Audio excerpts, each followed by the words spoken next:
Welcome everyone to our series of inspirational double acts. And we are showcasing two people who've worked together on very successful projects, highlighting how they work together and the success of the projects. So I'm here with Rabbi Moshe Levy and Rabbi Yitsy David of Chazak, doing fantastic work. Hello. Hello. Hi, how's everything? Great, good. All right, nice mix of accents, fantastic. Okay, let's start from the beginning. Chazak, how did it start? What's it done? And tell us about the success that it is. All right, thank you very much for having us. Very honored to be here. Chazak was started, my dear brother-in-law, Rabbi Shlomo Farchi. He called me up. He said to me, we need to do something for the Sfaradi Kihila. The average age in most shuls, I believe he said, is deceased. And we need to inspire the youth.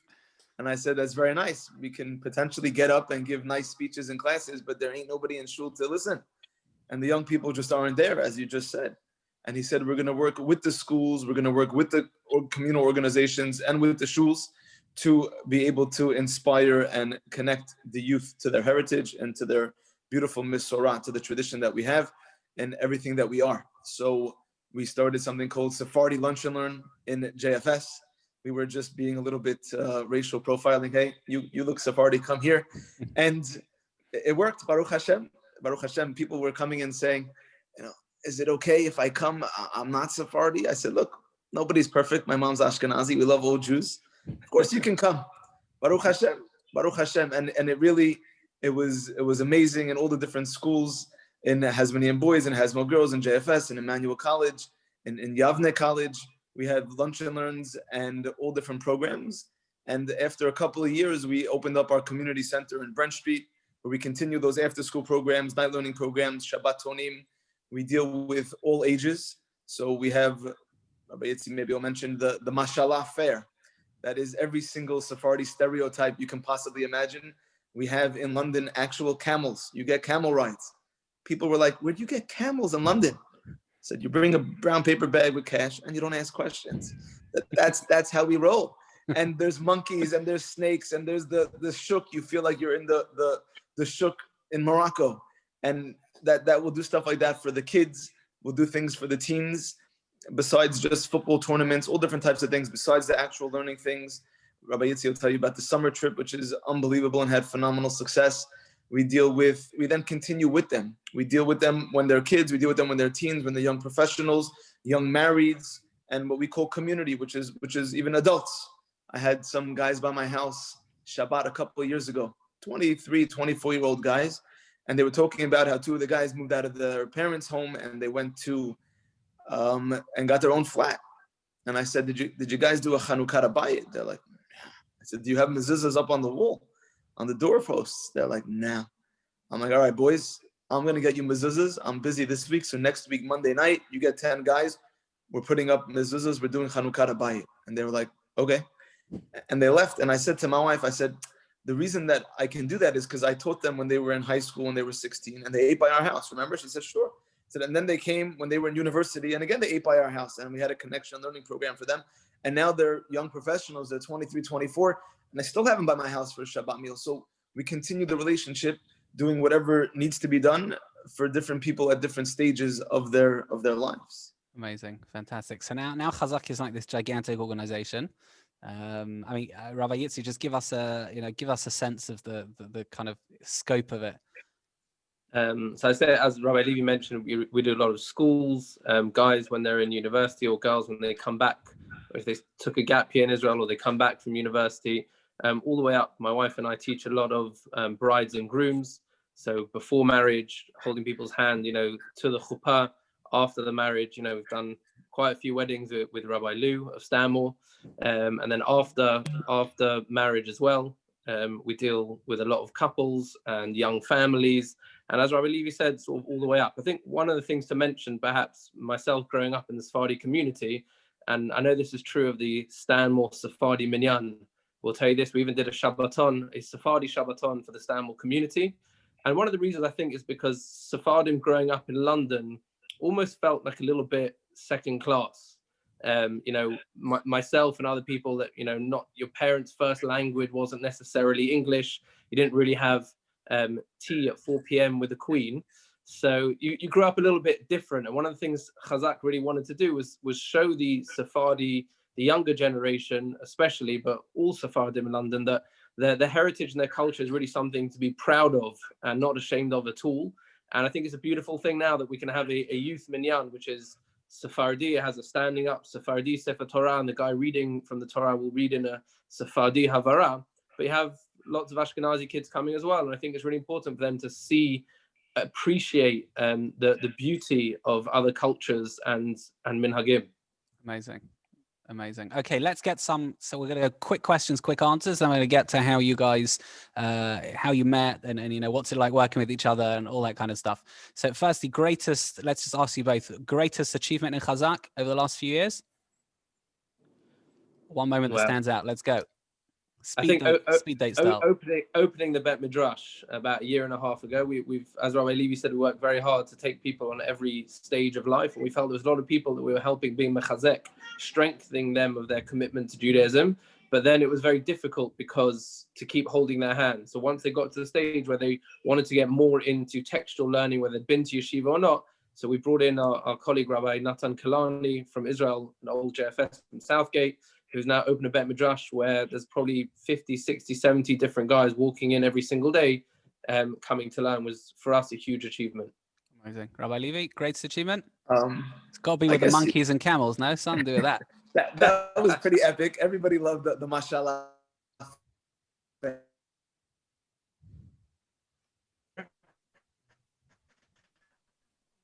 Also, we've done the expensive. So what we did was the most neutral, which was Kinlos. People can walk from the Hampstead Garden suburbs, from Finchley, from Hendon, from Golders Green, and we're involved in all often go speak in different shuls. Realize if you're in one shul, you don't realize that Chazak's also being involved in another shul and being involved with the youth from a different community. We had the first Shabbat Chazak. People came at 1 o'clock, pray in your own shul. We're not trying to take anybody away from their own synagogue, but then come, and we had, I believe it was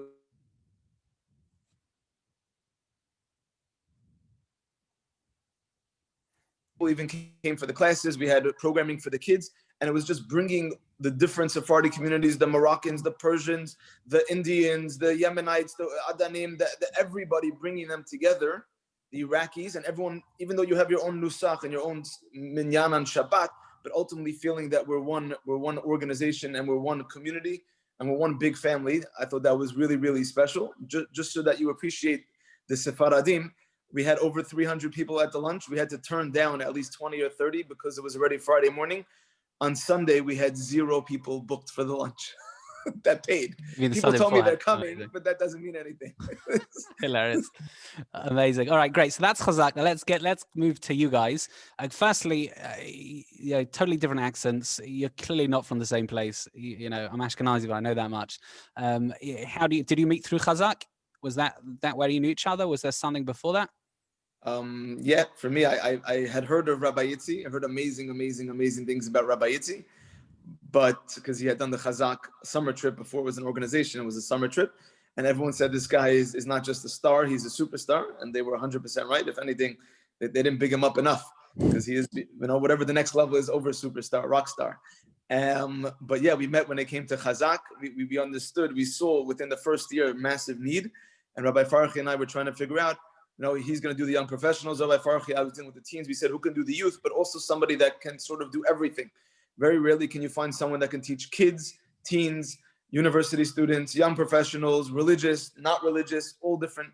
And Rabbi Yitsy fit that bill. So we met at Chazak, and we've had a bromance ever since. Happily ever after. Great.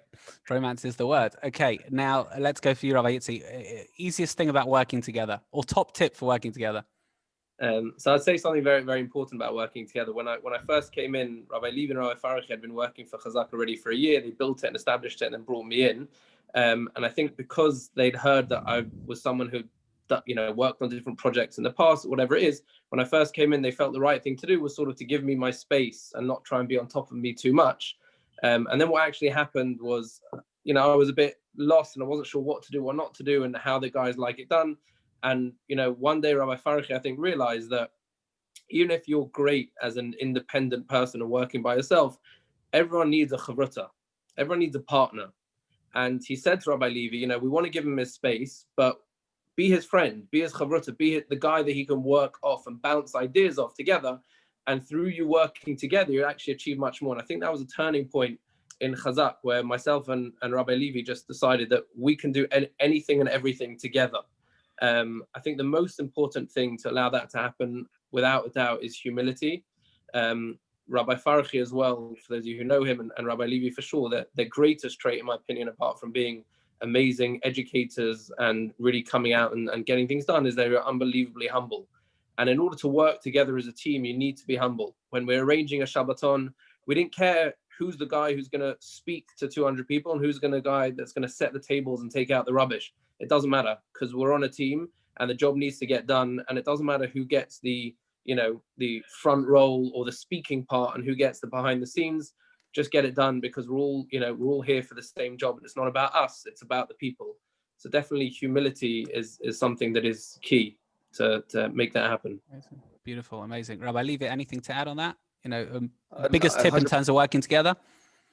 I agree. It's just understanding your strengths, almost more importantly, sometimes understanding your weaknesses and understanding your partner's strengths, and say, all right, he's great and he has experience and he knows what he's doing. And ultimately, if you try and micromanage, I never felt that Rabbi Farchi was my boss. I don't think Rabbi Yitsy did either. I don't feel, even though officially I'm the director, we're a team. I have the responsibility maybe of fundraising, but otherwise we're both, doing this together. We're partners. We're 100% equally involved. Rabbi Yitsy doesn't just look at it as a job. This is my life. And when you look at it that way, and like Rabbi Yitsy said, you just want to get the job done, whatever that entails, whatever it takes, you do the job. If there's an event and the cleaner had to go and you need to clean the floor, then you clean the floor, because that's what needs to be done. Amazing. Great. Fantastic. Strengths and humility. Great. One last question like this. Sometimes when you work together in a team, people have different opinions, right? Different opinions, different goals, ambitions, etc. Some micro and some macro. What biggest tip for dealing with that? Friction, difference of opinion, not that you ever have between you, but I'm just saying, for those watching, biggest tip for dealing with that kind of thing. I mean, I think it's important that there's two aspects to it. I think it's really important to understand that you can learn from everyone, and everyone's always going to have a different perspective than you. And it could be that they are right, and therefore you need to really hear someone else's point of view before you disregard it immediately, and not always think that you're right. So that's not to one extent. On the other hand, though, if you believe that you are right and everyone is telling you that you're right and they're not right, then you need to really hear people out and sort of validate where they're coming from and say, I think, your idea is great, but I think if we did it like this, and explain to them why perhaps your way of seeing it might actually work out better. Always have to hear the other person's point of view, and very often you'll learn something amazing from listening to other people. Fantastic. Rabbi Levy, I totally agree with that. I totally agree with that. I also think that you have to understand and appreciate that mistakes might be made. Often you think you're right, and therefore, no matter what, we have to do it this way. You know what? It could be I'm right, and it could be I'm wrong. So if a lot of people are saying, or if it really, my partner is very passionate or feels very strongly, let's go. And if he's wrong, then it's okay. We learned. It's not a mistake. It's another learning experience. If you have that attitude, then you're not going to be fighting, because chances are that you'll work out. And each one, as Rabbi Yitsy says, if you're willing to explain yourself, chances are that they'll either realize you're making a lot of sense, or sometimes neither one of you is right. You each have valid points, and sometimes you have to be willing to be mevater, willing to forego. And even if you're right, unfortunately, because that means that you gave up and the thing didn't work out, you say, okay, that's part of the way it works, is being willing to make mistakes, and sometimes things flop.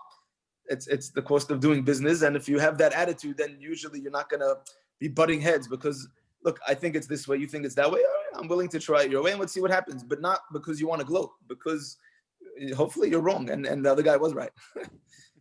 Brilliant. Great. Look, Rabbi Yitsy, Rabbi Moshe, thank you so much for the time. Appreciate it. Chazak should have a lot of hatzlacha and should continue to work amazingly. I guess just before we finish, we can't really finish, we got to have some competition over here between you. I don't really know what we can do other than, I don't really know, to be honest. So we're going to do who can do the la la la Sfardi thing the best, all right? All right, let's go. Come on. The Ashkenazi here is gonna have a go myself as well. Don't worry. So there's definitely gonna be a loser. Or we can try that one. We can try this one between first and second. Oh, look at that. Rabbi Levy, go on. It's not fair. Rabbi Levy has an unfair disadvantage that this is something really you inherit from your mother, and his mother is Ashkenazi. This is true. People are trained from the time they're 2 years old. That's good. No, that's good. Can you tell what country he's from originally by like the tone or whatever? No, but you could tell who has an Ashkenazi mother. Right, go on, Rabbi Yitsy. Come on, before the Ashkenazi does it. That was good. It went like in and out. Yes. All right. Sort of okay, like we're going to end Fiat off with my Stefan. one. That's all right. Better than Rabbi Levy's, no?